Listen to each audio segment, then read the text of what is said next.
YK TV ప్రేక్షకులకు నమస్కారం. నేటి మన దేవాలయాలు కార్యక్రమానికి స్వాగతం.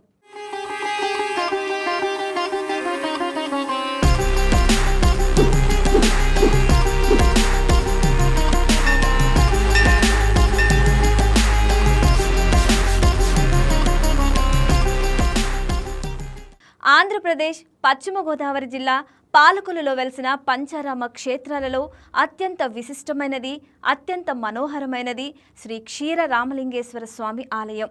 త్రేతాయుగంలో సాక్షాత్ శ్రీరామచంద్రుడి చేత ప్రతిష్ఠించబడి క్షీరసాగర తరంగాల పవిత్రతను నింపుకున్న ఈ క్షేత్ర విశేషాలు, మహిమలు ఇక్కడ ఎన్నో ఉన్నాయి.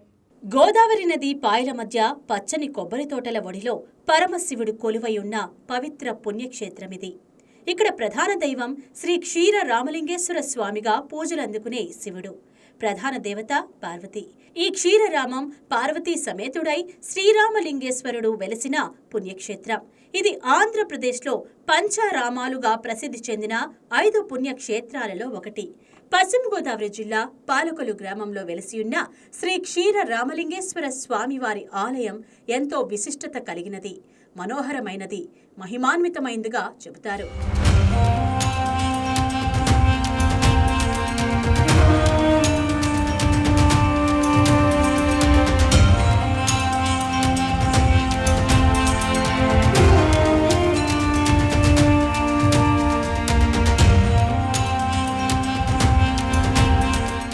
ఈ క్షేత్ర పురాణం వెనుక ఒక అద్భుతమైన ఇతిహాసం ఉంది.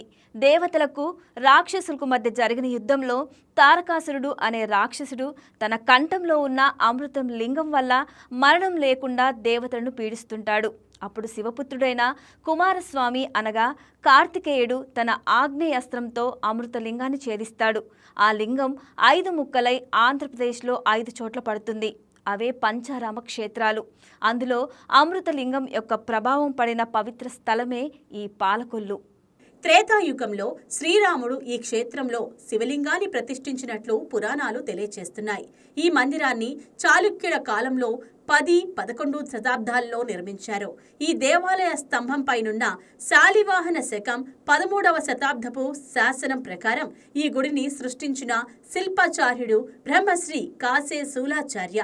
ఈ గుడి గోపురం 9 అంతస్తులతో 125 అడుగుల ఎత్తుతో దర్శనం ఇస్తుంది. దీనికి కొద్ది దూరంలో ఒక చెరువు ఉంది.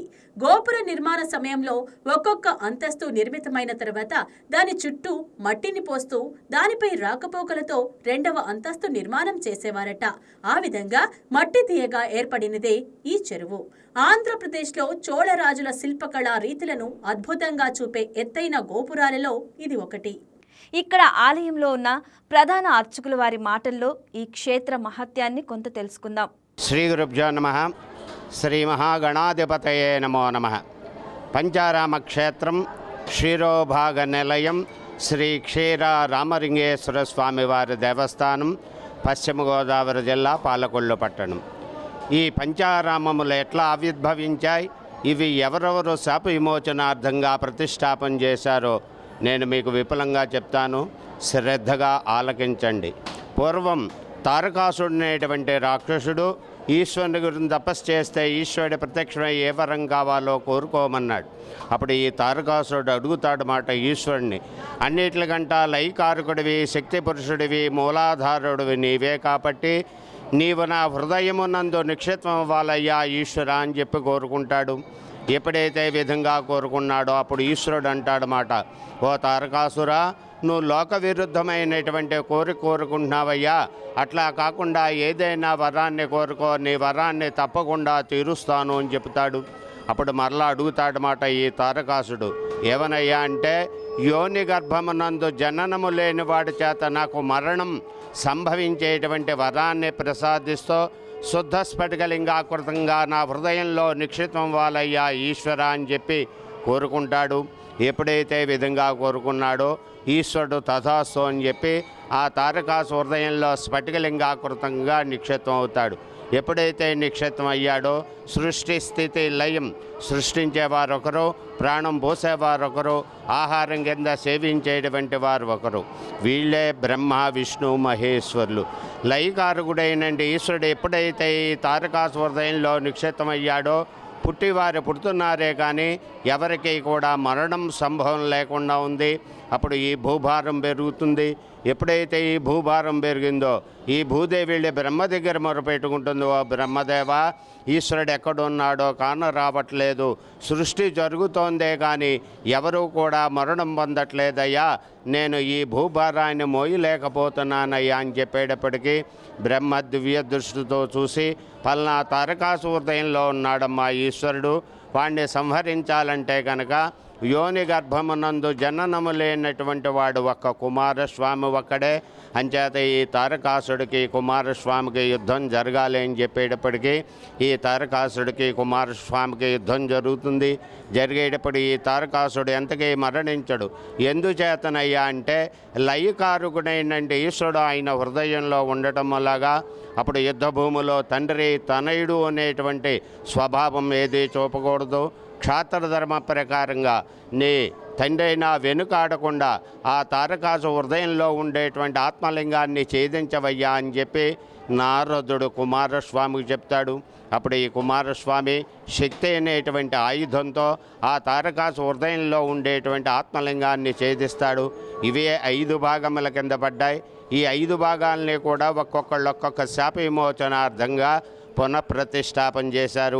అహల్యా శాప విమోచనార్థంగా అమరావతిలో ఇంద్రుడు ప్రతిష్టాపన చేశాడు, అక్కడ అమరేశ్వరుడుగా పిలువబడుతోంది. అట్లాగే భీమవరంలో చంద్రుడు ప్రతిష్టాపన చేశాడు, అక్కడ సోమారాము అని పిలువబడుతోంది. అలాగే త్రేతాయుగంలో శివభక్తుడైనటువంటి రావణ బ్రహ్మని సంహరించినటువంటి పాప పరిహారార్థంగా క్షేతుబందేశు రామేశం ఈ క్షీరారామరామేశ్వరుని త్రేతాయుగంలో శ్రీరామచంద్రమూర్తి ప్రతిష్టాపన చేశారు. అట్లాగే ద్రాక్షారంలో దక్ష ప్రజాపతి ప్రతిష్టాపన, సామర్లకోటలో కుమారస్వామి ప్రతిష్టాపన. ఈ 5 కూడా బౌద్ధారామాలు. 1100వ శతాబ్దంలో రెడ్డి రాజుల యొక్క పరిపాలనలో హరిశ్చంద్ర మహారాజు, విష్ణువర్ధన మహారాజు, బెహరా మహారాపాత్రులైన రాజారాయి, రఘుపతి వీళ్ళు ముగ్గురు కలిసి ఈ 5 ఆలయాల్ని పునరుద్ధరణ చేసినట్టుగా మనకి శిలాశాసనాల ద్వారా తెలుస్తోంది. అట్లాగే ఈ పంచారామ క్షేత్రంలో ఈ స్వామివారి ఆలయంలో ప్రతి నెల పౌర్ణమి రోజున చండీ హోమము, అలాగే సంకటహర చతుర్దశి రోజున లక్ష్మీ గణపతి హోమము, అలాగే మాస శివరాత్రి రోజున రుద్ర హోమము, లక్ష ముత్యాల పూజ, స్వామివారి లీలా కళ్యాణ మహోత్సవములు ప్రతి నెల వచ్చేటువంటి పర్వదినాలలో జరుగుతూ ఉంటాయి. అట్లాగే ఇక్కడ ప్రతి సోమవారము కూడా 7 మారేడు దళములు పట్టుకుని స్వామివారి అంతరాలయము చుట్టూరు కూడా 7 ప్రదక్షిణములు చేసినటువంటి వారికి సమస్తమైనటువంటి కోరికలు తీరుతాయి. ఇక్కడ ప్రత్యేకంగా ఈ మారేడు దళములతో ప్రదక్షిణము చేయటం అన్నది అది ఎప్పుడయ్యా అంటే ప్రదోషకాల పూజాంచ ఏకబిల్వం శివార్పణం. స్వామివారికి ప్రదోషకాలం అనగా సాయంత్రం 5:30 నిమిషములలాగా అయితే 6:30 నిమిషముల్లో ఈ అనేక వేల మంది అనేక చోట్ల నుంచి వచ్చి ఈ స్వామివారి ఆలయం చుట్టూ కూడా 7 మారేడు దళములు పట్టుకుని 7 ప్రదక్షిణలు చేసి వారి కోరికలవన్నీ కూడా నెరవేరుతున్నాయి. ఇది పంచారామ క్షేత్రం శిరోభాగ నిలయం శ్రీ క్షీర రామలింగేశ్వర స్వామివారి దేవస్థానం. సర్వే జనా సుఖనో భవంతు, సమస్త షణ్మంగళాని భవంతు, సమస్తం శుభకరమస్తు.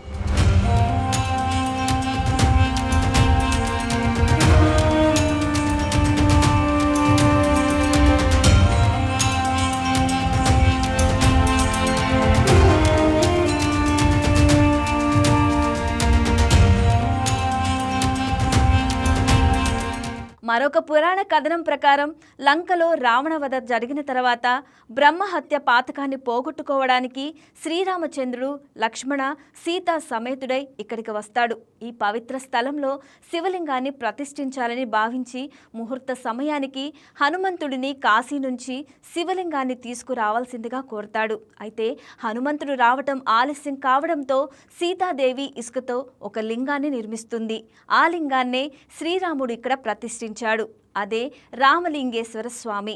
ఇక్కడి శివలింగం 2 అడుగుల ఎత్తులో ఉండి చిక్కని పాలవలే తెల్లగా మెరుస్తూ భక్తులకు కనువిందు చేస్తుంటుంది. ఈ శివలింగం పైనున్న నొక్కులు కుమారస్వామి అమృత లింగాన్ని ఛేదించినప్పుడు తగిలిన దెబ్బలని భక్తులు విశ్వాసము. శ్రీ మహావిష్ణువుచే శివలింగం ప్రతిష్ఠించబడిన ఈ పుణ్యక్షేత్రానికి విష్ణుమూర్తే క్షేత్ర పాలకుడు. ఆదిశంకరాచార్యుడు ఈ క్షేత్రాన్ని దర్శించి శ్రీచక్రం ప్రతిష్ఠించాడు. శివలింగం పైభాగం మొనదేలి ఉండడం వలన ఇక్కడి స్వామివారిని కొప్పు రామలింగేశ్వరుడు అని కూడా పిలుస్తారు. ఇక్కడ ఆలయంలో ఉన్న సిబ్బంది మాటల్లో ఈ క్షేత్రం యొక్క విశిష్టతను మరికొంత తెలుసుకుందాం. ఓం నమ శివాయ. శ్రీ క్షేర రామలింగేశ్వర స్వామివారి ఆలయం పంచారామ క్షేత్రం శిరోభాగం పాలకొల్లు నందు శ్రీ స్వామివారి ఆలయంలో నిత్యం భక్తుల యొక్క రద్దీ పెరుగుతూ ఎన్నో కార్యక్రమాలు చేయుచు లోగడ ఉన్నటువంటి కార్యక్రమాలతో పాటు మరియు కొన్ని కార్యక్రమాలు కూడా అదనంగా ఏర్పాటు చేస్తూ భక్తుల మనోభావాలు ఎంతో ఆనందకరంగా ఉండే విధంగా అన్ని ఏర్పాట్లు చేయడం జరిగింది. మన ప్రీతమ నాయకులు జనవరుల శాఖ మంత్రులైనటువంటి డాక్టర్ నిమ్మల రామానాయుడు గారి చేతుల మీదుగా ఉగాది రోజుని అనగా 19 మార్చి రోజున నిత్య అన్నదానం కార్యక్రమం ప్రారంభించడం జరిగినది. అప్పటి నుంచి కూడా ఎంతో వైభవంగా అందరూ తృప్తికరంగానటువంటి వంటలు ఆలయం నందు వండించి పెట్టుట జరుగుతున్నది.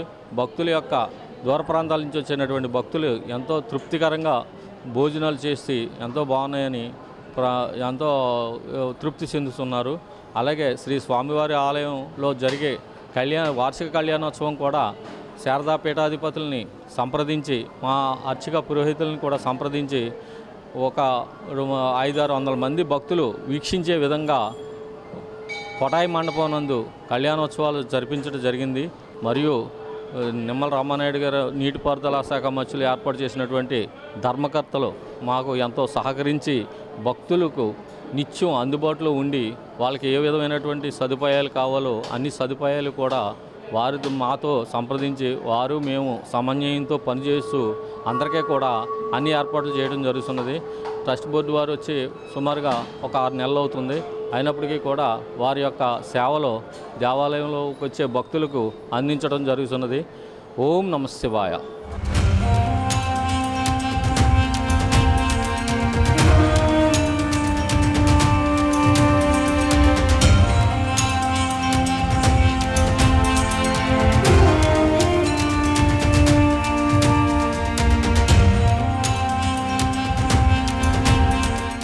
పాలకొల్లులో శ్రీ క్షీర రామలింగేశ్వర స్వామి ఆలయాన్ని కొన్ని అద్భుతమైన ప్రత్యేకతలు ఉన్నాయి. ఇక్కడ శివలింగం తెల్లగా క్షీరము వలె మరిసిపోతూ ఉంటుంది. అందుకే క్షీర రామం అని ఈ క్షేత్రానికి పేరు వచ్చింది. ఈ ఆలయం ప్రాకార గోపురం ఆంధ్రప్రదేశ్లోని అతిపెద్ద గోపురాలలో ఒకటి. ఇది సుమారు 9 అంతస్తులతో 120 అడుగుల ఎత్తుతో గంభీరంగా దర్శనమిస్తుంది. అల్లూరి సీతారామరాజు పూర్వీకులైన శ్రీ అల్లూరి పెద్దదేవుడు ఈ గోపురాన్ని నిర్మించినట్లు చరిత్ర చెబుతుంది. ఈ ఆలయంలో పరమశివునితో పార్వతీదేవి పూజలు అందుకుంటుంది. ఇది కుమారస్వామి ఛేదించిన ఆత్మలింగపు పైన భాగమని తలచి పూజిస్తారు. స్వామివారికి ఎదురుగా ఉన్న ప్రాకార మండపంలో పార్వతీదేవి కొలువై ఉంటుంది. ఆ పక్కనే సుబ్రహ్మణ్య స్వామి ఆలయం, రుణహర గణపతి ఆలయాలు కనిపిస్తాయి. ఈ రుణహర గణపతిని దర్శించడం వలన అప్పుల బాధల నుంచి బయటపడడం జరుగుతుందని భక్తులు భావిస్తుంటారు. ప్రతి ఏడాది ఉత్తరాయణ దక్షిణాయన కాలాలలో సూర్యోదయంలో సూర్య కిరణాలు పెద్ద గోపురము 2వ అంతస్తు నుండి ప్రాకారాల మధ్యగా క్షీర రామలింగేశ్వర స్వామి లింగంపై ప్రసరిస్తాయని చెబుతారు. ఈ ఆలయ నిర్మాణం ఎంత అద్భుతంగా ఉంటుందంటే ఉదయం పూట సూర్యకిరణాలు నేరుగా స్వామివారి పాదాలను తాకుతాయి. ఇక ఆలయం పక్కనే ఉన్న పవిత్రమైన పుష్కరిణిలో స్నానం చేస్తే సమస్త పాపాలు తొలగిపోతాయని భక్తుల నమ్మకం. ఉపమన్యు మహర్షి కోసం పరమశివుడు తన త్రిశూలంతో ఇక్కడ క్షీర సముద్రాన్ని సృష్టించాడని, అందుకే ఈ ఊరికి పాలకొల్లు అనగా క్షీరపురి అనే పేరు వచ్చిందని చెబుతారు. క్షీర రామలింగేశ్వరుని దర్శనం జన్మజన్మల పాప వినాశనం అని అంటారు పెద్దలు. వెలనాటి చోళరాజ భార్య గుండాంబిక శాలివాహన శకం 1157లో క్షీర రామలింగేశ్వర స్వామి ఆలయానికి అఖండ దీపానికి దానం ఇచ్చింది. ఇక్కడి నాట్య మంటపానికి శాలివాహన శకం 1276లో కోన గణపతి దేవ మహారాజు కంచు తలుపులు పెట్టించారు. 150 అడుగుల ఎత్తైన ఆలయ గోపురాన్ని శాలివాహన శకం 1415న అల్లాడ రెడ్డి భూపాలుడు నిర్మించారని శిలాశాసనం పేర్కొంటుంది. చెళ్లపిన్నమనేని నరహరినేని ఆలయ కళ్యాణ మండపం నిర్మించారు.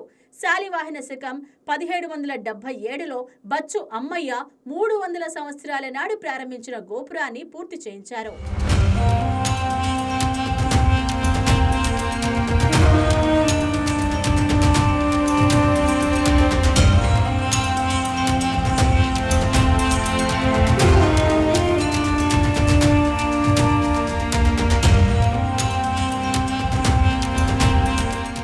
ఇప్పటి వరకు మనం పాలకొల్లు శ్రీ క్షీర రామలింగేశ్వర స్వామివారి దేవస్థానం గురించి కొంత తెలుసుకున్నాం. మరొక ఎపిసోడ్లో మరికొంత తెలుసుకుందాం. అప్పటి వరకు సెలవు.